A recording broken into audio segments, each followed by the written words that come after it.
Hello, আসসালামু আলাইকুম guys, সবাই কেমন আছো? আলহামদুলিল্লাহ, আমিও ভালো আছি।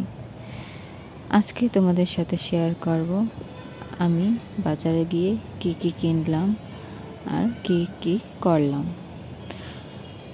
হাঁটতে হাঁটতে বাজারে চলে গেলাম।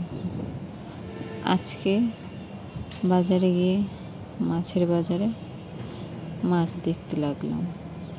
প্রথমে চিংড়ি মাছের দোকানে গেলাম। সব কিছুর এত দাম বাজারে যে কেনার মতো, মধ্যবিত্ত পরিবারের কেনার মতো অবস্থাই খুব কাহিল। তারপর যাই হোক, চিংড়ি মাছ কিনলাম,